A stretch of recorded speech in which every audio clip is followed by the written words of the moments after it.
cool. All right, so I just want to start with this. So this is Allie Hughes. She owns Hughes Co. Marketing. Is that the full name? Yeah, Hughes Co. Strategic Marketing. Okay, yeah. Beautiful. So I just wanted to dive right into it because I know, and I've been to your offices, right? And at first impact, to be truthful about it, it's like, okay, cool, this is a nice company. They're starting out. I did some research. It's what, a year old?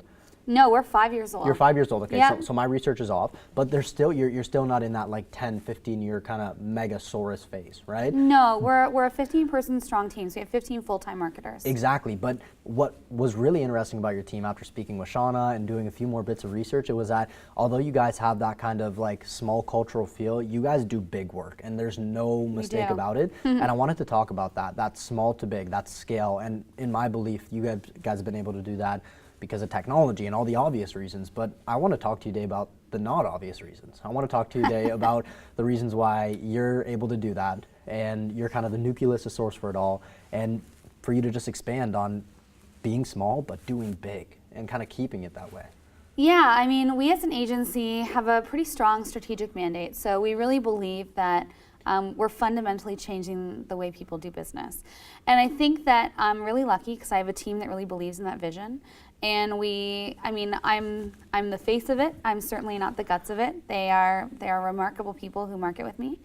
But I think that our formulaic approach to even just sales conversations has really led to our being able to unlock some pretty big doors.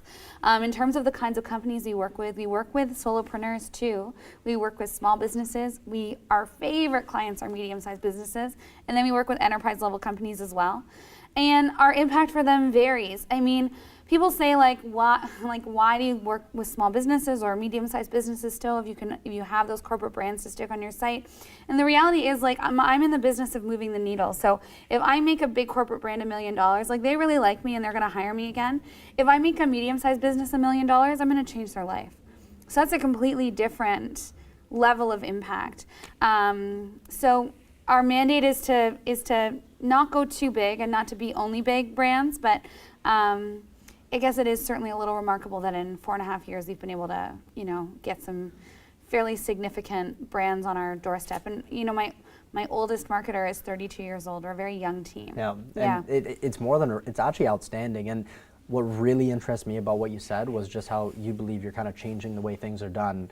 And it's just even conventional wisdom. I'm a young guy, but I never thought that you can have the amount of impact, because I did do my research, and it's like how you could have the impact you're having with a team that's 15 people strong. 15 people probably seems big to the person who has one, or to me, the person who has like 1 or 0. Yeah. So it's like, well, you have 15, but in your hindsight, you're like, okay, well, when are we going to hire the next one, right? I mean, how would we're hiring 4 right now, so we'll be a much bigger team very shortly. Perfect. So, I mean, how have you just, like, the real guts of it, if you were to just boil it down to one thing that nobody else would expect you to say? I'm not talking about the technology, the this, that, the one thing that's been allowed you to scale big but remain in a tight circle and just grow naturally. What is it? What's that one thing? I don't know if there is one thing. I would say we have an outstanding company culture. Yeah. We are very good at keeping our team really happy. We pay competitive salaries. We have full benefits packages. We do all that stuff. But then beyond that, we travel as a team 2 times per year. We hang out with really cool technology companies. So that's been a huge source of opportunity for us.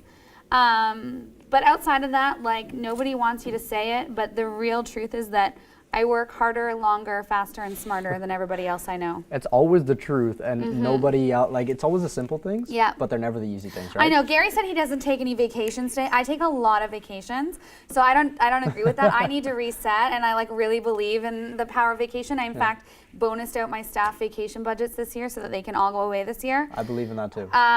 But so I think you need to get out and refresh. It's important to me.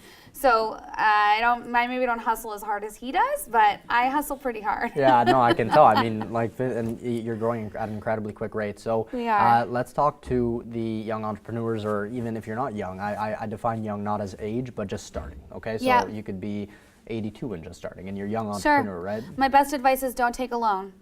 Don't ask people for money. You beat me to it. We are an earned capital business. Every dollar that I spend, I worked for. That's not a common accomplishment. It's not a common accomplishment. It is, in fact, far too rare. I think a lot of the times, I I have a problem with the model of like taking other people's money to start your business. And I have a problem with the model of incubation sometimes because I feel like it gives you this unrealistic expectation. So then you got this money and you build a life around it. And then, well, what happens when the loan runs out or you got to start repaying it or you're not in the incubator anymore and you could have just started it in your basement. You know, like some of the best companies in the world were started in garages. It doesn't have to be fancy on day one. Like I totally loved what Gary said today when he was like, you know, like what is with this like this dazzle of entrepreneurship? Like it's not that dazzling. Like we dress up for things like this, but like I mean, most of the time I'm tired and I'm working hard and I'm freaking out about one part of the business or another, and I'm like, you know, meeting with accountants and like, oh, like it's a lot of work, man. And so, you know, if you're a young entrepreneur and you're just starting, you got to be willing to put in the time and you got to be willing to do it on a tight budget because you sink so much faster if you got money problems. When you're building something, right? And all of that stuff comes into play. I'm talking about the ups and the downs of the business, the ups and the downs of life, the ups and downs of an intimate relationship, of a pet being sick, the things of life. My dog broke his leg on Christmas Day. It's all I remember. surreal I was right almost now. crying when I came to your office and I yeah, saw your you dog in a met cast, Murphy. and I was like, no, not him, his not cast him. came off the other day. Let me He's break doing my much leg, better God. now. Yeah, that's amazing. Yeah. He's doing much better now. Yeah. Seriously though, I felt so bad. But like when all that stuff is happening, right? Yeah. In all honesty, and you have to keep on moving forward because you have people relying on you, and there's a life outside of your own that you're being kind of looked at, and there's all these feelings that are dictating yourself, and you're not feeling good. I mean, how have you been able to manage that and just say, okay, you know what? Here's what's important. Here's what's not, and let's move forward. Let's take these negative feelings and let's do something with them. That's just being an entrepreneur. Like, yeah, sometimes business sucks and sometimes business is awesome. Keep working. And yeah, sometimes my husband's mad that I'm working so much and sometimes I'm mad that he's working so much. We keep working. And sometimes, you know, I've got, you know, 3 friends who have like bachelorette party, bridal shower, baby shower in one weekend. Well, guess what? Like I can only pick one of those to go to. Relationships suffer, friendships suffer. And then at the end of it, I mean, I'm not at the end of it now. I feel like people are like, oh, you're successful. Like fine, maybe by some weird metric people might believe that, but I feel like I'm just getting started, and the people who stick around are the people who matter to me. And I just don't have time for the people who don't understand that I have this dream and this vision. And like when I say I want to change the way the world does business, like I'm not kidding. I'm gonna do that. Like that's what I'm out there for. So I just don't pay attention. This girl is gonna be the next big thing. I'm telling you right now. That philosophy is absolutely